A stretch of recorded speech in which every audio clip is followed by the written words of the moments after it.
আমার দুষ্টু মিষ্টি ভালোবাসার বন্ধুরা কেমন আছো সবাই? আশা করি অনেক অনেক ভালো আছো। আমি তোমাদের নীলু আপু চলে এসেছি নতুন গল্প নিয়ে। আজকের গল্পটি শুনলে তোমাদের দাঁড়িয়ে যাবে, তাই গল্পটি শোনার আগে অবশ্যই হেডফোন ব্যবহার করো। বন্ধুর বাড়ি পৌঁছানোর আগেই নামল ঝড়ঝরিয়ে বৃষ্টি। কাক ভেজা হয়ে ওদের বাড়ির সামনে এসে দেখি ওর বাইকটা নেই। তার মানে শয়তানটা চলে গেছে আমাকে না নিয়েই। এও রাগ হলো যে বলার নয়। ছুটির দিন দুপুরবেলায় কোথায় ঘুমাবো তার বদলে ভিজে চান করে রাস্তায় দাঁড়িয়ে আছি। এখন বাড়ির সবাই ও শুয়ে পড়েছে, ডাকাডাকি করলে কপালে বিস্তর বকাচকা আছে। দুপুরটা এখানেই কাটাতে হবে।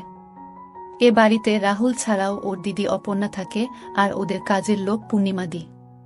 নাম ধরে বেশ কয়েকবার ডাকাডাকি করলাম, কিন্তু বোধহয় বৃষ্টির জন্যই কেউই বের হলো না। রাহুলের ঘরে ঢোকার একটা রাস্তা আছে বাড়ির পিছন দিয়ে। দরজা খুল না দেখে বাধ্য হয়ে ওই পথ দিয়ে বাড়ির পিছনে গেলাম। যদিও এখন একেবারে চান করে গেছি, কিন্তু বৃষ্টিটা এখন মন্দ লাগছে না। রাহুলদের পিছনের দিকের বারান্দার ছাতটা টিনের, তার উপর বড় বড় বৃষ্টির ফোঁটা পড়ে একটা অদ্ভুত সুন্দর শব্দ হচ্ছে। সরু গলি পেরিয়ে কলঘরের পাশে এসেও ডাকলাম, কেউ সাড়া দিল না। উঠোনটা পেরিয়ে বারান্দায় উঠেই যা দেখলাম তাতে চক্ষু চড়কগাছ হয়ে গেল। অপর্ণাদি কলঘরে বসে কাপড় কাচছে। বৃষ্টি আর কলের জলের শব্দে বোধহয় আমার গলা শুনতে পায়নি। একটা সুতোও নেই, জুড়ে বিন্দু বিন্দু জলের ফোঁটা। ভেজা চুল ছড়িয়ে আছে পিঠময়। কয়েক মুহূর্তের দেখা, কিন্তু তাতেও লাল সুতোর মাদুলি আর পায়ের কালো চুলের রাশি আমার চোখ এড়াল না। হঠাৎই অপর্ণাদির চোখ পড়ল আমার উপর। বিটু, কি করছিস এখানে? লাফিয়ে উঠে আড়ালে চলে গেল অপর্ণাদি। আমি চোখ নামিয়ে নিলাম। আমি এখনই এসেছি। আমি অনেকবার ডাকলাম, কেউ সাড়া দিল না, তাই গলা কাঁপছে আমার। ওখানে দাঁড়িয়ে আছিস কেন? ভিতরে চলে যা। আমি পুরো ভিজে গেছি অপুদি। তাতে কি? জামা প্যান্টটা ওখানে ছেড়ে ভিতরে যা। ঘরে তোয়ালে আছে, নিয়ে নে। ভয় নেই, ভিতরে কেউ নেই। একটা কথা ছিল। কি? আমি একবার ভিতরে আসব। সারা গায়ে ধুলো লেগে আছে। আয়। কিছুক্ষণ চুপ করে অপর্ণাদি বলল। আমি আস্তে আস্তে কলঘরে ঢুকলাম মাথা নিচু করে। চৌবাচ্চা থেকে জল নিয়ে ঝাপটা মারলাম মুখে। তারপর ঘুরে বেরিয়ে আসার মুখে অপর্ণাদির গলা শুনলাম। ও কি হল? ভালো করে ধুয়ে নেয় গা হাত পা। এখানেই ছেড়ে রাখো। আমি ধুয়ে দিচ্ছি। এবার যেন অজান্তেই তাকিয়ে ফেললাম অপুদির দিকে। একটা ভেজা আগেকার ঢাকা, তাতে ঢেকেছে বটে, কিন্তু আকর্ষণ বেড়ে গেছে কয়েক গুণ। ভেজার কারণে আরও স্পষ্ট হয়ে উঠেছে কি হল। তাড়াতাড়ি কর বিল্টু। কতক্ষণ এভাবে দাঁড়িয়ে থাকব? আমি মাথা নিচু করে শার্ট আর গেঞ্জি খুলে মেঝেতে রেখে বেরিয়ে আসতে যাব, এমন সময় আবার অপুদি বলে উঠল, ছেড়ে রেখে বেরিয়ে যা। আমি পিছন ফিরে আছি। অপুদি সত্যি পিছন ফিরল কিনা তা দেখার আর সাহস হল না। কোনো রকমে তা থেকে নামানোর সময় আর এক বিপত্তি ঘটল। বৃষ্টিতে গায়ের সঙ্গে আটকে থাকা নেমে গেল। তাড়াতাড়ি সেটা তলার আগেই পিছনে খিলখিলিয়ে উঠল অপুদি। বেশ বুঝলাম তার সততা। শোধ তুললে? আচমকাই মুখ ফসকে বেরিয়ে গেল কথাটা। বেশ করেছি, যা পালা। অপর্ণাদির গলার স্বরে একটা মজার আভাস পেলাম। ভয় আর শিরশিরানিটা একটু কাটল। নিজেই নিজেকে প্রশ্ন করলাম, তাহলে কি অপর্ণাদি ইচ্ছা করেই এখানে ঢুকতে দিল আমাকে? এক পায়ে ভর দিয়ে জিজ্ঞাসা করলাম, জেঠু জেঠিমা নেই? না, পুরানো বাড়িতে গেছে। পূর্ণিমাদি? সকলের খোঁজ করছিস কেন? এমনি। অনেকক্ষণ ধরে ডাকছিলাম, কেউ বেরো না তো, তাই। তাই তো তুই সিনেমা দেখার সুযোগ পেলি ফ্রিতে। তা বটে, তবে শুধু ট্রেলার। এরকম সিনেমার জন্য আমি ব্ল্যাকে টিকিট কাটতেও রাজি। আমার সাহস বাড়ছে ক্রমশ। পাকামি করিস না, যা ভাগ। অপুদি? কি? একবার দেখাবে? মানে? একবার দেখব তোমাকে। কি? প্লিজ, খুব ইচ্ছা করছে। বেরো এখনই প্লিজ দিদি, এরকম সুযোগ আর পাব না। দেখাচ্ছি মজা। এক ধাক্কায় আমাকে বের করে কলঘরের দরজা বন্ধ করে দিল অপুদি। আমি হতাশ হয়ে ঘরে এলাম। রাহুলের ঘর থেকে একটা তোয়ালে নিয়ে রাখলাম। রাহুলের ঘরের বারান্দা থেকে নিচেটা দেখা যায়। এখানে বসে বেশ কয়েকবার আড়াল থেকে আমরা পূর্ণিমাদির পানি বের করা দেখেছি। বারান্দায় সরে এসে নিচের দিকে তাকিয়ে রইলাম। মিনিট 10 পরেই স্নান সেরে বেরোল অপর্ণাদি। পরে গামছা ছাড়া আর কিছু নেই। ওইভাবেই উঠোন পেরিয়ে পিছনের দিকের দরজাটা বন্ধ করে উপরে উঠে এলো। আয়নার সামনে নিচু টুলে বসল অপুদি। আমি পাউডারের কৌটো থেকে হাতের তালুতে পাউডার ঢাললাম, তারপর অপুদির পিঠে দিলাম। আমি আস্তে আস্তে হাতটা নামালাম। তোয়ালেতে আটকে যাচ্ছে অপুদি। অপুদি কিছু না বলে তোয়ালের গিঁটটা খুলে দিল। তারপর আমাকে ঠেলে সরিয়ে উঠে দাঁড়াতেই তোয়ালেটা শুকনো পাতার মতো খসে পড়ল। দেখবি বলছিলি না? দেখ। কি দেখবি? হায়, সত্যিই কি দেখো বুঝে উঠতে পারছিলাম না। এত কাছে একেবারে অপর্ণাদি। সব কেমন গুলিয়ে গেল। যেন নিজের গায়ে চিমটি কেটে দেখতে ইচ্ছা করছে স্বপ্ন দেখছি কিনা। চোখের সামনে একজন দেখাচ্ছে। ভেবে পাচ্ছিলাম না কি করব। থরথর করে কাঁপছে সারা শরীর। চোখ সবকিছু দেখতে চাইছে, কিন্তু কেন জানি না সাহস করে উঠতে পারছি না। কি হলো? দেখবি না? নরম গলায় বলল অপুদি। তাকা তাকা বলছি আমার দিকে। আস্তে আস্তে চোখ তুললাম। অপুদিকে ভীষণ লাগছে সেটা বলাই বাহুল্য। টানা টানা চোখ, জোড়া ভ্রু, সব মিলিয়ে অনেকটা দক্ষিণী সিনেমার নায়িকাদের মতো দেখাচ্ছে। ভেজা চুল ছড়িয়ে আছে চুলের মধ্যে, ঘাড়ে কাঁধে এখনো জলের ফোঁটা লেগে রয়েছে। অপুদির চোখে চোখ পড়তেই চোখ নামালাম নিচের দিকে। এবার আমি সরাসরি দেখতে পাচ্ছি। অপুদির গায়ের রঙের তুলনায় বেশ পরিষ্কার, তবে তা দক্ষিণী নায়িকাদের মতো বেশ বর্ণায়। যেন অনেকটা মাধ্যাকর্ষণকে উপেক্ষা করে আকর্ষণ করছে আমাকে। অপুদির গলা শুনে সম্বিত ফিরল। তাকালাম ওর মুখের দিকে। কি রে, বললি না তো? কেমন? খুব সুন্দর। একটু ধরব? পারমিশন নিচ্ছিস? যদি দাও।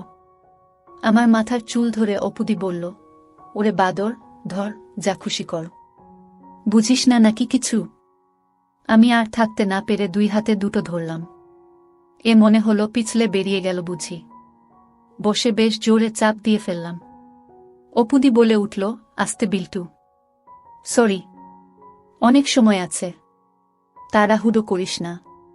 তাহলে তোর ও ভালো লাগবে না, আমার ও না। আমাকে বিছানার কাছে নিয়ে এলো অপুদি, তারপর একটানে আমার ততক্ষণে কলা গাছ। এবার বিছানায় শুয়ে পড়ে ও বলল, নে যা দেখবি দেখো। আমি এবার নিচে মনোনিবেশ করলাম। নিচ থেকে নেমে এসেছে হালকা চুলের রেখা। সেটাই নিচে নেমে বেশ ঘন জঙ্গল তৈরি করেছে। আমি হাত দিয়ে ওর মধ্যে বিলি কাটতে লাগলাম। অপর্ণাদি নড়ে উঠে শক্ত হয়ে গেল। মেঘলার জন্য ঘরে এল কম। তাছাড়া জানালার পর্দাগুলো ও টানা। তাই বিশেষ কিছু দেখতে পেলাম না, আন্দাজে আরও গভীরে নিয়ে গেলাম। এতদিনের ফিল্ম আর ম্যাগাজিন দেখার অভিজ্ঞতার সঙ্গে মিলিয়ে আন্দাজ করার চেষ্টা করছিলাম। নামল নরম একটা সুরঙ্গের মধ্যে। অপুদি চোখ বুজে ফেলেছে। শ্বাস পড়ছে ঘন ঘন। বেশ বুঝছি ও খুব এনজয় করছে। তাড়াহুড়ো করার কোনো মানে হই না। আমি এবার আমার নামিয়ে আনলাম। ভালো লাগছে অপুদি? কি? বাথরুম? এখন? প্লিজ। খুব জোরে পেয়েছে। এখন নিচে নামতে হবে না। এদিকে আয়। বাধ্য ছেলের মতো অপুদিকে অনুসরণ করলাম। বারান্দার এক কোণে এসে পাল্লাটা খুলে দিল। বলল, এখানে করে নে। বৃষ্টিতে ধুয়ে যাবে। বারান্দার এদিকটা গাছে ঘেরা, তাছাড়া বৃষ্টির তোরে এখন চারদিক সাদা হয়ে আছে। গ্রিলের ফাঁক দিয়ে শাবল গলিয়ে দিলাম। হঠাৎ পিঠে নরম কিছুর। দেখলাম পিছন থেকে আমাকে ধরেছে অপুদি। ও কি রে, আমি আকর্ষণীয় তো? ভালো লাগলো দেখে। খু উ ব কোনো ক্রমে বললাম আমি। তারপর থেকে আমরা এখনো উঠিনি। আমি প্রশ্ন করলাম, রাহুল কখন ফিরবে? 5:30টার আগে নয়। তোদের ম্যাচটা আজ হচ্ছে না। রাহুল বাকিদের সাথে সিনেমায় গেছে। পূর্ণিমাদি ও ওখানেই গেছে। তুমি জানতে আমি এসব? না তো। তাহলে? কি তাহলে? এত সুযোগ করে দিলে আমাকে। তুই তো বারান্দাতেই আমাকে দেখে নিয়েছিস। আর আড়াল করে কি লাভ? বাথরুমে তোর দেখে খুব লোভ হলো। চান করতে করতে ভাবছিলাম কি করব। শেষ পর্যন্ত করে ফেললাম। তুমি খুব সুন্দর অপুদি। তুইও।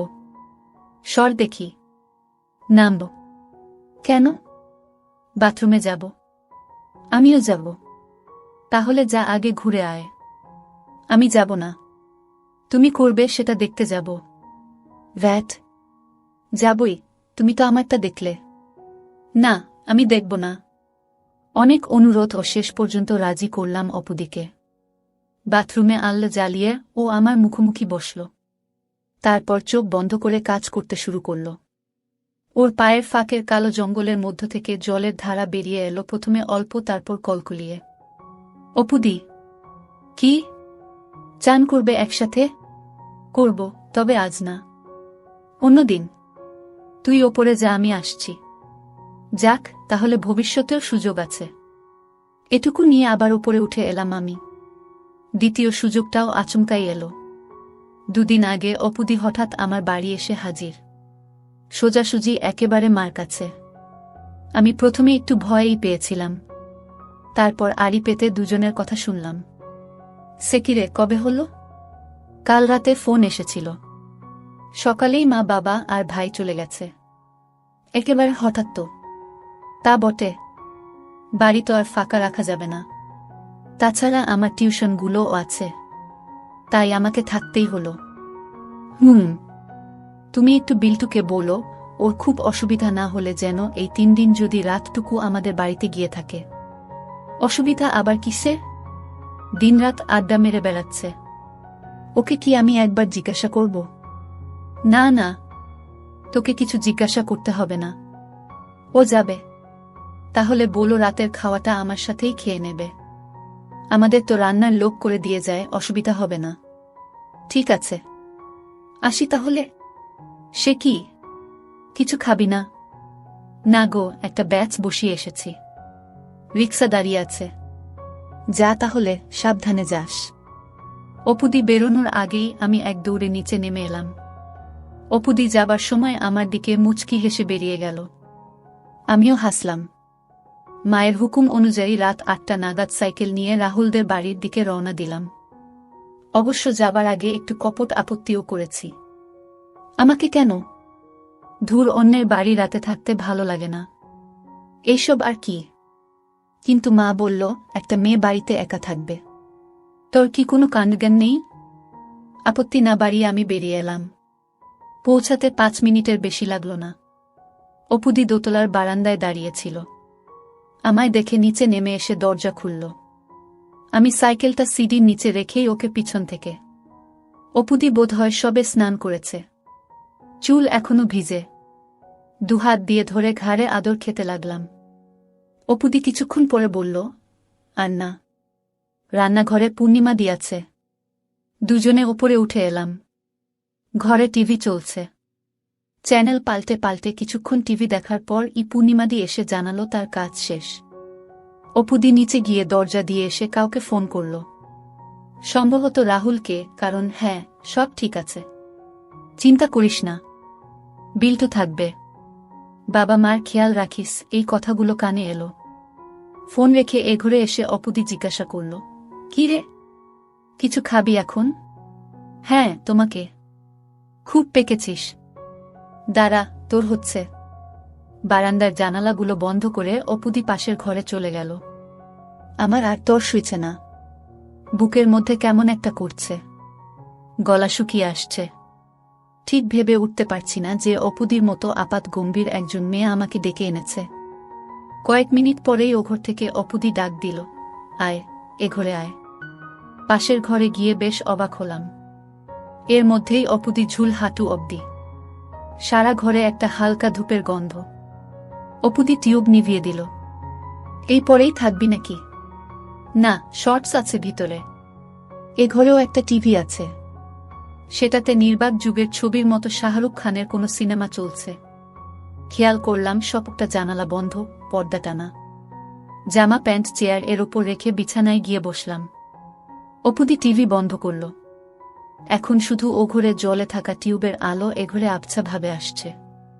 অপুদি ফিসফিসিয়ে বলল, কি হলো? তখন তো সিডির তলাতেই শুরু করেছিলি, এখন চুপ কেন? ভাবছি। কি? দুটো কথা শুনি। 1 নম্বর, যা হচ্ছে সেটা সত্যি না স্বপ্ন?